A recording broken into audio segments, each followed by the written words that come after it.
পুজো আসতে যখন আর মাত্র কটা দিন তার আগে দেখা যাচ্ছে কুমোরটুলির ব্যস্ততা, এবং সেই ব্যস্ততার মাঝেই দেখা যাচ্ছে যে আমরা যেখানে রয়েছি সেখান থেকে কিউট দুর্গা সেটি আজকে আসানসোলের উদ্দেশ্যে যাবে।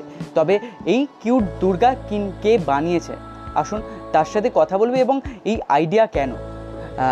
আমরা তো দেখছি যে কিউট দুর্গা রয়েছে এবং ইতিমধ্যেই সোশ্যাল মিডিয়াতে তা ঝড় তুলেছে। তো এর পেছনে কারণ কি, এই কিউট দুর্গা বানানোর পেছনে? কিউট দুর্গা বানানোর পিছনে কারণ মূলত আমি সরস্বতী পুজোতে 2025 সরস্বতী পুজোতে আমি প্রথম বানাই। তো যখন আসানসোলের রবীন্দ্রনগর থেকে এনারা যোগাযোগ করলো, ওনারা আমার সরস্বতী দেখেছিলেন, দেখে আমায় প্রস্তাব দিলে যে এই ধরনের দুর্গা বানানো কি সম্ভব। বলেছিলাম হ্যাঁ নিশ্চয়ই বানানো সম্ভব, সচরাচর তো কেউ এই ধরনের বাচ্চারূপী দুর্গা তো কেউ পুজো করে না। তো আমি একটা কথাই বলেছিলাম যে আপনারা যদি এই ধরনের দুর্গা প্রতিমা নিতে পারেন বা পুজো করতে পারেন তাহলে নিশ্চয়ই সম্ভব। তো সেইভাবেই চিন্তাভাবনা করা, আর মূলত বাচ্চাদের যাতে ভালো লাগে বাচ্চাদের প্রতি চিন্তাভাবনা করেই ঠাকুর করা। কীভাবে সাজানো হয়েছে দেবী? সাজানো তো হয়েছে নর্মালি যেমন বাচ্চাদের রূপ দেওয়া হয় সেইভাবে রূপ দিয়ে মায়ের জরির গয়না পরিয়ে সাজানো হয়েছে মাকে, যতটা সুন্দর করে সাজানো যায়। সব মানে মায়ের পাশাপাশি কাদের দেখা যাবে যারা থাকে? হ্যাঁ, মায়ের পাশাপাশি যারা যেমন থাকে সবই সাবেকি আনা রেখেই, শুধু মায়ের গঠনটা চেঞ্জ হয়েছে। মাকে আমরা তো উগ্র দেবী রূপ দেখেছি, মহিষাসুর বধ করছেন, এখানে মহিষাসুর বধ করছেন কিন্তু সেটা বাচ্চা রূপে।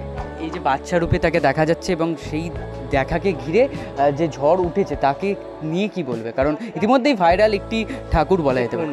আমি বানিয়েছি তো সকলের যাতে পছন্দ হয় সেই কারণেই, বা সকলের ভালো লাগে, সকলের পছন্দ হয়েছে, ভালো লেগেছে, তাই ভাইরাল হয়েছে, বা যে ঝড় উঠেছে আপনি যেটা বলছেন সেটা।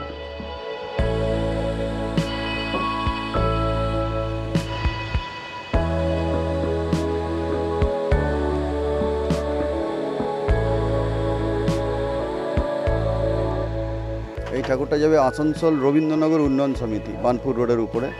আসানসোল রবীন্দ্রনগর উন্নয়ন সমিতি শুধু আসানসোলের দুর্গাপুজো একটা নাম, আসানসোলে এটা আমাদের রবীন্দ্রনগরের এটা 59তম বর্ষ।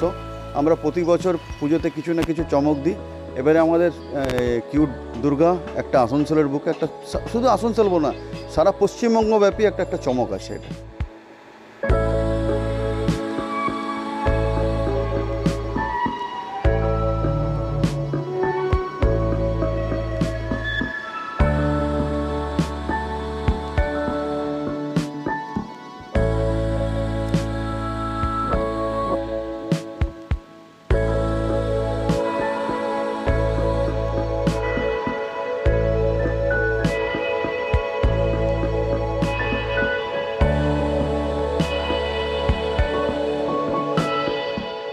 সোশ্যাল মিডিয়াতে ইতিমধ্যেই ঝড় তুলেছে এই কিউট দুর্গা, যেখানে দেখা যাচ্ছে যে লক্ষ্মী, গণেশ, কার্তিক, সরস্বতীর সাথে মা কিউটভাবে রয়েছেন, অর্থাৎ বাচ্চার যে আদল সেই আদলেই তাকে দেখা যাবে।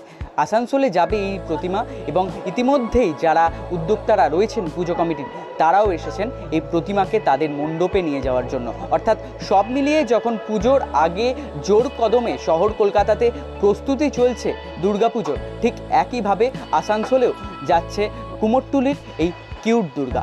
ক্যামেরায় অশোকের সাথে অর্ঘজিতের রিপোর্ট, এস নিউজ।